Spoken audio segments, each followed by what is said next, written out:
Banyak pandangan yang berusaha mengungkap identitas sejati Dajjal. Apakah ia berwujud seperti manusia atau hanya merupakan sifat yang dimiliki oleh suatu kelompok yang terkutuk? Siapa sebenarnya sosok Dajjal ini? Dan bagaimana asal-usul Dajjal? Simak video ini sampai habis agar tidak sesat. Assalamualaikum warahmatullahi wabarakatuh. Dajjal adalah seorang manusia, bukan jin atau makhluk lainnya. Dia merupakan manusia yang mendapatkan penangguhan ajalnya, seperti halnya iblis yang menunggu kematian hingga hari kiamat. Dajjal disebut sebagai manusia yang memiliki hati seorang iblis. Orang tua Dajjal memiliki keturunan dari Turki dan Mesir. Mereka berasal dari desa kecil bernama Raplah, dan orang tua mereka adalah saudara kandung seibu dan sebapak. Meskipun mereka memiliki hubungan keluarga, mereka memutuskan untuk menikah tanpa ikatan resmi. Setelah warga desa mengetahui tentang pernikahan mereka, pasangan tersebut diusir dari desa. Akhirnya, mereka pindah ke desa pedalaman yang dikenal dengan nama Samiri. Ayahnya bekerja sebagai penjaga dan petugas kebersihan kandang ternak sambil juga membelah kayu. Setelah beberapa lama tinggal di rumah tumpangan yang dimiliki oleh seorang petani, mereka mulai merasa ingin memiliki seorang anak. Meskipun mereka telah berusaha keras dengan berbagai upaya, istrinya belum juga hamil. Setelah upaya yang gigih, tanpa hasil, mereka akhirnya berhenti dan bermunajat, memohon petunjuk. Suatu ketika dalam mimpi, istri tersebut berjumpa dengan seorang pendeta dari kaum mereka, yang ternyata merupakan perwujudan dari sosok iblis. Sang istri diinstruksikan untuk meminta pertolongan di sebuah kuil yang berada di ujung kampung. Setelah menceritakan mimpinya pada suaminya, keesokan harinya, mereka berdua mencari kuil tersebut. Akhirnya, mereka menemukan sebuah kuil kecil di ujung kampung yang sesuai dengan mimpi sang istri, dan di dalamnya terdapat patung anak lembu. Mereka berdua membersihkan kuil dan melakukan ritual pemujaan, memohon pertolongan kepada patung anak lembu. Setelah beberapa kali upaya tanpa hasil, akhirnya mereka memutuskan untuk berhenti. Tidak lama setelah itu, sang istri mengalami mimpi sekali lagi.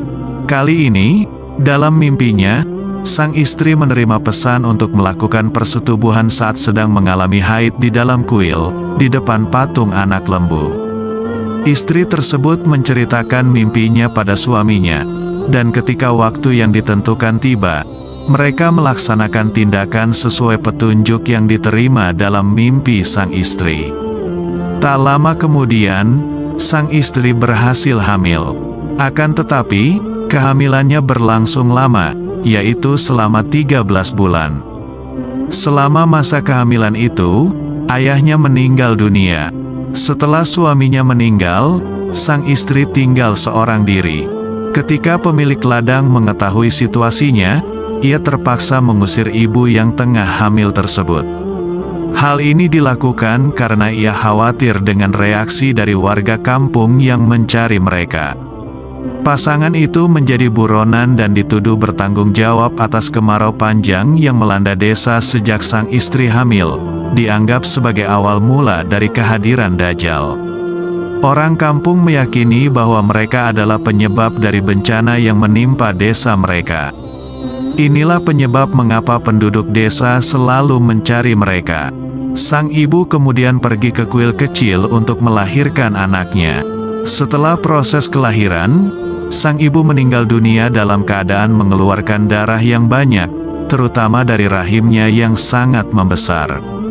Kondisi tersebut menyebabkan kematian wanita itu sesaat setelah melahirkan. Sementara itu, bayi yang lahir mengalami beberapa cacat pada anggota tubuhnya. Kulitnya bersisik mirip dengan ular, memiliki kepala yang besar, dan buta pada mata kirinya sementara mata kanannya menonjol. Akibatnya, kedua matanya mengalami cacat. Ada tulisan kafir, yaitu kafaro, yang terletak di dahinya, dan dapat dibaca oleh setiap individu muslim, baik yang mahir membaca atau tidak. Menurut hadis yang diriwayatkan oleh At-Tabrani, Tanda ini akan muncul pada diri Dajjal setelah ia mengaku sebagai Tuhan.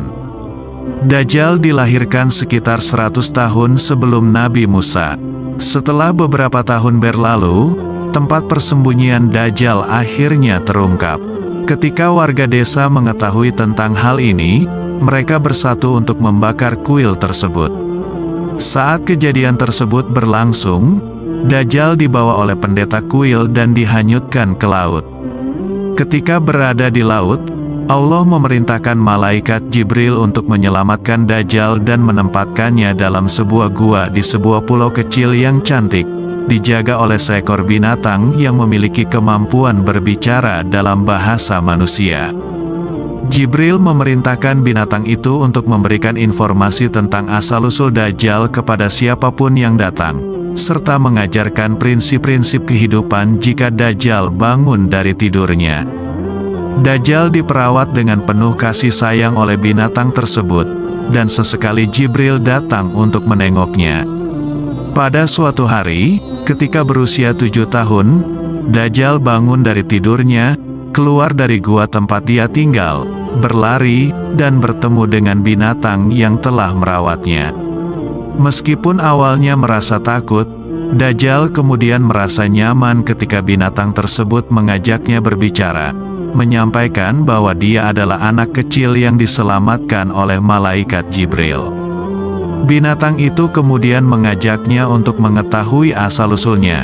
Binatang tersebut mengatakan kepada Dajjal kecil bahwa jika ia mengikuti jalan yang ditempuh oleh Jibril dan para nabi, maka dia akan menjadi individu mulia dan pemimpin besar di dunia ini. Jika Dajjal memilih untuk mengikuti jalan iblis, ia akan menjadi pendurhaka yang akan mendapatkan kutukan dari makhluk di seluruh bumi. Hal ini disebabkan oleh potensi besar Dajjal untuk menyebabkan kerusakan yang sangat besar dan kejahatan yang tak tertandingi. Dalam balasan, Dajjal kecil meragukan kebenaran perkataan binatang tersebut dan meminta bukti yang menegaskan kebenaran pernyataannya. Maka, binatang itu membawa Samiri ke suatu tempat di pulau dan menunjukkan lempengan-lempengan yang ditulisi oleh tangan Jibril. Lempengan-lempengan ini merupakan karya tulis dari malaikat yang mulia, Jibril, dan berfungsi sebagai panduan hidup bagi Samiri.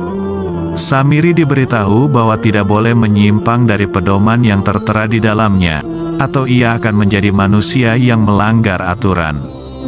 Lempengan-lempengan tersebut berisi pesan-pesan penting, termasuk prinsip bahwa Allah adalah Maha Pencipta dan Raja alam semesta. Samiri diingatkan untuk hanya menyembah Allah dan tidak mempersekutukannya. Di bagian sisi lempengan, terdapat sejumlah zat atau materi yang merupakan sisa dari alat tulis yang digunakan oleh Jibril dan telah dibawa dari surga. Pesan yang terkandung dalam lempengan-lempengan tersebut bertujuan untuk menyampaikan ajaran tauhid kepada mereka yang menemukannya. Samiri kecil menggenggam zat tersebut dengan tangannya dan menemukan bahwa zat tersebut sangat ajaib karena dapat menghidupkan kembali hewan yang telah mati hanya untuk sesaat. Zat inilah yang kelak akan digunakan oleh Dajjal untuk menghidupkan kembali makhluk yang telah mati, menciptakan kekacauan dan kebingungan di seluruh dunia. Meskipun binatang pengasuhnya mengajarkan kepada Samiri cara-cara ritual menyembah Allah dan mendorongnya untuk melaksanakannya secara rutin, namun anak itu enggan dan selalu memberontak hingga ia dewasa. Dengan ketertarikannya pada kehidupan di pulau itu, Samiri kecil belajar mengenai segala aspek ilmiah. Dengan kecerdasannya yang luar biasa, dia berhasil menguasai pengetahuan tersebut, dibantu oleh penjelasan yang diberikan oleh pengasuhnya. Selama tidurnya, malaikat Jibril memberikan pengajaran mengenai ilmu-ilmu hikmah kepada Samiri, tanpa menyadari bahwa Samiri juga sedang dipelihara oleh iblis. Permintaan iblis kepada Allah untuk menjaga dan mendidik Samiri juga telah dikabulkan. Pada waktu itu, iblis telah beralih bentuk menjadi ular besar dan memberi makan serta minuman kepada Samiri dengan cara memasukkannya langsung ke dalam mulutnya. Meskipun binatang pendampingnya tetap bersabar dan terus mendorong Samiri agar beribadah kepada Allah, namun Samiri yang merasa lelah dan bingung akhirnya mengajukan pertanyaan, siapa sebenarnya Allah itu? Kenapa aku tidak pernah melihatnya? Tanya Samiri, sementara binatang itu ketakutan setengah mati mendengar makian dari Samiri. Binatang itu berkata, aku adalah ciptaan Allah dan aku hanya taat kepadanya. Engkau telah mengucapkan kata-kata yang mengguncang langit. Maka dengarlah, ada dua kesempatan yang diberikan untukmu. Kesempatan pertama adalah sekarang. Binatang itu memberikan peringatan kepada iblis tentang kemungkinan dua janji yang akan datang. Binatang itu melanjutkan, jika engkau menyatakan ketaatan kepada Allah, maka kata-katamu akan diampuni. Jika engkau menolak, tinggalkanlah pulau ini dan lihatlah dunia di luar agar engkau menyadari keesaan Allah. Binatang itu memberikan peringatan tambahan, kamu akan kembali ke sini suatu saat nanti. Dan jika pada saat itu kamu masih membangkang, maka janji kedua akan berlaku. Setelah terpaksa meninggalkan pulau kecil yang indah, Dajjal memutuskan untuk membuat perahunya sendiri. Di tengah lautan yang luas, ia mengganti kapalnya dengan alasan bahwa kapalnya tenggelam. Dan dia adalah seorang korban. Dajjal kemudian memulai petualangan di dunia luar, dipenuhi oleh rasa ingin tahu yang besar. Ia mendalami berbagai hal yang menarik minatnya, menjelajahi kisah-kisah tentang sejarah dirinya sendiri, dan mencari harta pengetahuan serta kekayaan di seluruh dunia.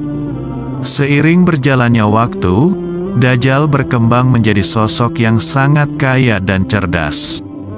Yang lebih mengagumkan, ia tetap mempertahankan penampilan yang sama seperti saat pertama kali meninggalkan pulau, tanpa menunjukkan tanda-tanda penuaan. Pada usia 20 tahun, Dajjal melakukan kunjungan pertamanya ke Yaman, yang terletak sekitar 4.000 km dari pulau asalnya.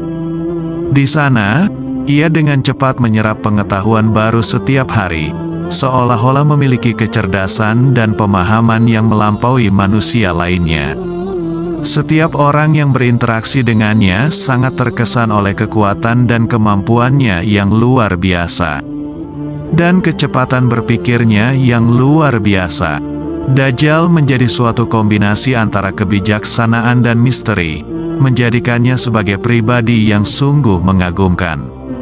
Setelah beberapa waktu, keinginan untuk kembali ke tanah leluhurnya di Palestina muncul dalam dirinya. Sebelumnya, rasa kerinduannya membawanya kembali ke pulau tempat dia menghabiskan masa kecilnya.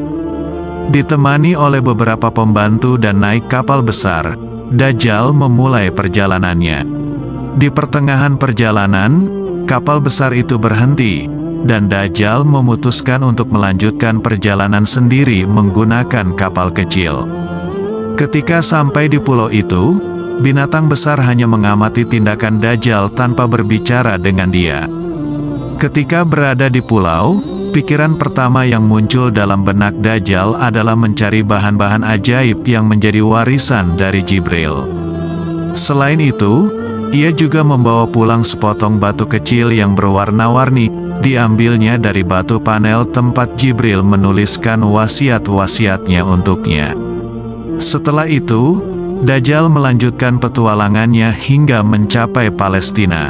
Setelah tiba di Palestina, usia Dajjal sudah mencapai 100 tahun. Meskipun begitu, dia tidak merasa lemah, tua, atau pikun. Seperti waktu telah berhenti pada masa kehidupan mudanya, menjadikannya tetap dalam keadaan yang penuh vitalitas. Tanpa ragu, Dajjal mulai merasa dirinya layak menjadi Tuhan, karena dia menyadari kecerdasannya yang melebihi manusia lainnya. Bukti nyata adalah bahwa hanya Dajjal yang dapat berkomunikasi dengan binatang luar biasa yang telah menjadi pengasuhnya sejak dulu. Dajjal menyadari bahwa semua makhluk takut kepadanya karena kekuatannya yang luar biasa. Menurut binatang tersebut, Jibril, malaikat paling agung, adalah pembimbingnya. yang membuatnya merasa seolah-olah memiliki pengetahuan yang cukup untuk mengetahui bahwa dia adalah penyelamat. Selain itu, dia juga mengetahui apa yang harus dilakukan dalam situasi yang sebelumnya tidak diketahuinya. Pada zaman Nabi Musa, Samiri pernah menjadi asistennya. Nabi Musa mendapatkan pengetahuan tentang Dajjal melalui wahyu dari malaikat Jibril. Nabi Musa menerima Samiri untuk bekerja, menugaskannya menjaga kuda dan membersihkan kandang kuda. Dajjal tidak hanya menjalankan tugas-tugas biasa. Ia sering mencuri momen untuk mengintip percakapan antara Nabi Musa dan Nabi Harun, bahkan mendengarkan dialog Nabi dengan malaikat Jibril. Dajjal memang sangat licik, tidak hanya mengintip pembicaraan dan dialog yang krusial. Dajjal bahkan mencuri pasir yang terinjak oleh kaki malaikat Jibril ketika berkunjung ke Nabi Musa. Ia juga senantiasa memerhatikan perilaku para pengikut Nabi Musa, yang semakin memperdalam keinginannya untuk mengejar pengetahuan dan kekuatan. Dajjal atau Samiri benar-benar licik dalam perilakunya, memanfaatkan tipu daya. Ketika Nabi Musa pergi beribadah selama 40 hari di Bukit Tursina, Dajjal memanfaatkan kesempatan ini untuk menipu kaum Bani Israel. Dia menghasut mereka untuk mengumpulkan semua emas yang dimiliki agar dapat menunjukkannya kepada Tuhan Nabi Musa. Setelah berhasil mengumpulkan emas, Dajjal kemudian menggunakan emas tersebut untuk membuat sebuah patung anak lembu. Bahkan, patung itu dicampur dengan emas lainnya dan dengan pasir yang diambil dari bekas tempat malaikat Jibril pernah berpijak yang telah dia simpan. Perbuatan Samiri benar-benar menggemparkan kaum Bani Israel. Patung anak lembu emas yang tiba-tiba bisa berbicara dan mengaku sebagai Tuhan mengakibatkan perubahan dalam keyakinan mereka. Ketika Nabi Musa kembali dari ibadahnya, dia sangat marah terhadap tindakan Samiri. Bahkan Nabi Harun juga mendapat teguran karena tidak mampu mencegah peristiwa tersebut. Nabi Musa kemudian memohon petunjuk dari Allah untuk menghadapi situasi sulit ini. Selama perjalanannya, Dajjal menjelajahi zaman kejayaan Daud dan mencapai zaman Nabi Isa. Meskipun fisiknya tetap seperti seorang pria berusia 30 tahun, ia tetap tampak muda meski telah mengalami ribuan tahun. Samiri, yang telah hidup selama ribuan tahun, mendengar kabar tentang Nabi Isa, yang diakui sebagai keturunan Nabi Daud yang diutus untuk menjadi hakim yang adil. Mengoreksi segala kesesatan, ia menanggapi ketidakbenaran untuk menyelamatkan umat dari kezaliman yang dapat menimbulkan penderitaan di akhirat. Dajjal merasa ingin menguji kebenaran status Nabi Isa. Oleh karena itu, dia memutuskan untuk mengunjungi Isa. Namun dia tidak langsung berhadapan dengan Isa. Sebaliknya, dia mengirim seseorang untuk bertanya kepada Isa, "Jika engkau benar-benar seorang nabi, beritahu saya siapa yang berada di luar." Isa tetap diam sejenak sebelum akhirnya menyampaikan jawabannya, "Wahai saudaraku, sampaikan kepada orang yang mengutusmu bahwa Allah yang Maha Perkasa menerima tobat dan mengampuni dosa-dosa seluruh hambanya." Isa juga menceritakan secara rinci kisah hidup Samiri. Setelah menerima kabar tersebut dari utusannya, Samiri hanya merespons dengan menyatakan, dia adalah seorang tukang sihir yang telah dirasuki setan-setan. Jika dia adalah seorang nabi, maka dia tidak akan mengetahui identitasku dan peristiwa yang terjadi, karena para nabi tidak menerima wahyu tentang yang gaib. Hanya Allah yang memiliki pengetahuan tentang yang gaib. Alih-alih menghadapi Isa secara langsung, Samiri malah memilih untuk melarikan diri dan berkeliaran ke negeri-negeri yang jauh. Nabi Isa memberi peringatan kepada para pengikutnya untuk berhati-hati terhadap seseorang pembohong yang akan muncul di akhir zaman, mencuri nama dan gelarnya sebagai penyelamat Bani Israel. Dalam perjalanan panjangnya, Samiri menjelajahi lautan, tanah tandus, padang pasir, dan berbagai daratan. Samiri berinteraksi dengan beragam bentuk kehidupan dan makhluk hidup, menyerap pengalaman dari berbagai sumber. Meskipun terobsesi dengan pemikiran untuk menguasai dunia, ia merasa penting untuk kembali ke pulau asalnya di mana dia menghabiskan masa kecilnya. Di pulau tersebut, ia merencanakan dan merancang strateginya untuk mencapai penguasaan atas seluruh negeri di dunia. Ketika tiba di pulau hijau tersebut, Samiri dihadang oleh makhluk raksasa yang berbulu tebal, yang nampaknya menjadi penguasa pulau itu. Makhluk itu ditemani oleh 20 orang yang memiliki postur tubuh yang tinggi, melebihi tinggi pohon-pohon, dan wajah mereka bersinar seperti matahari. Mereka membawa rantai besi yang tampaknya terbuat dari bahan yang tidak biasa di dunia ini. Samiri harus mengatasi rintangan yang kuat di pulau ini. Dalam keadaan takut, Samiri bertanya, "Apa ini? Siapa mereka? Bagaimana mereka bisa sampai ke sini?" Binatang raksasa memberikan jawaban, "Wahai orang yang sangat bodoh, engkau telah menyia-nyiakan 2 kesempatan yang diberikan Allah kepadamu, dan sekarang tidak tersisa lagi bagi dirimu selain dari janji terakhir." Janji terakhir tersebut sesuai dengan pesan yang terdapat dalam wahyu Jibril untuk Samiri. Tidak ada kitab yang diberikan kepadamu kecuali yang dibawa oleh seorang nabi terakhir, yaitu Muhammad yang datang pada masa akhir zaman. Jika engkau mempercayai dan meyakini apa yang kami sampaikan, maka Allah akan memudahkanmu untuk menerima penutupan para nabi. Nama nabi tersebut adalah Muhammad Al-Amin. Nabi ini akan lahir dan diutus di tengah-tengah masyarakat yang belum mengenal tulisan. Ia akan berhijrah ke suatu tempat yang penuh dengan pohon kurma, banyak mata air, dan berlimpah sumur tawar yang terletak di tanah yang subur. Jika engkau mengingkari nabi yang datang sebelum Muhammad, maka Allah akan menyelubungi hatimu dengan kegelapan. Hatimu akan cenderung kepada keburukan dan tidak mampu melihat cahaya kebenaran. Pikiranmu hanya akan terfokus pada dirimu sendiri, seperti iblis yang terkutuk, dan engkau akan menjadi sekutunya yang akrab. Jika engkau tidak meyakini keberadaan Allah, malaikatnya, dan rasul-rasulnya, maka engkau akan dihukum dengan dipenjarakan selama 1000 tahun. Pembebasanmu akan terjadi setelah wafatnya Muhammad. Setelah pulih dari pingsannya, Samiri menyadari bahwa dirinya berada di dalam gua, sementara binatang itu berada di depannya.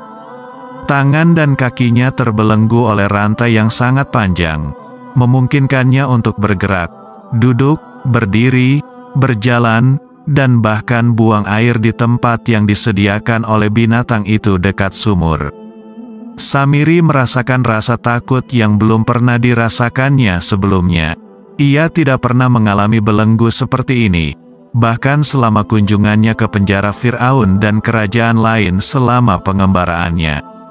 Binatang tersebut mengatakan kepadanya, "Engkau adalah Dajjal akhir zaman, penguasa kejahatan di masa depan yang telah dikutuk oleh seluruh penghuni langit dan bumi.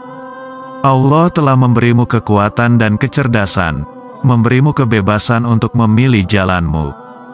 Tetapi inilah yang telah engkau pilih. Saat ini, engkau berada di zaman penutup para nabi dan kekasih Allah, Muhammad. Ia baru saja dilahirkan beberapa hari yang lalu ketika engkau berada di tengah lautan. Engkau kini berada di ujung akhir zaman di bumi, dan janji Allah telah tiba. Engkau tidak akan dibebaskan dari belenggu ini kecuali setelah wafatnya Muhammad. Tanda keluarmu sebagai orang yang sombong di dunia adalah terputusnya pohon kurma Baisan, berkurangnya air danau Tabari, keringnya mata air Zuhar, dan seringnya terjadi gempa bumi dahsyat sebelum munculnya musuhmu yang akan menyerangmu." Saat Samiri berusaha melepaskan diri dari belenggu, ia bertanya kepada binatang tersebut, "Bagaimana aku bisa yakin bahwa apa yang engkau katakan adalah benar? Mengapa engkau tidak mencabut ilmu sihirmu dan menjauhkan diri dari setan-setanmu? Saya benar-benar ingin keluar dan memerintah dunia. Tidak ada raja di dunia ini selain diri saya, dan engkau berupaya menghalangi hak saya. Saya adalah manusia tertua. Waktu tidak memiliki pengaruh pada saya. Seluruh dunia di sekitar saya mungkin telah mengalami perubahan, tetapi saya tetap tidak berubah. Saya tidak menjadi tua dan rambut saya tidak memutih. Segala sesuatu di sekitarku tunduk kepadaku.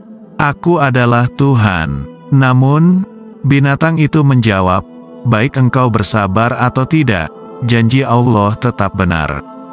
Engkau telah dilaknat, diusir, dan dijauhkan seperti iblis yang terkutuk, sesuai dengan peringatan yang disampaikan kepadamu melalui tulisan-tulisan yang diwahyukan malaikat Jibril.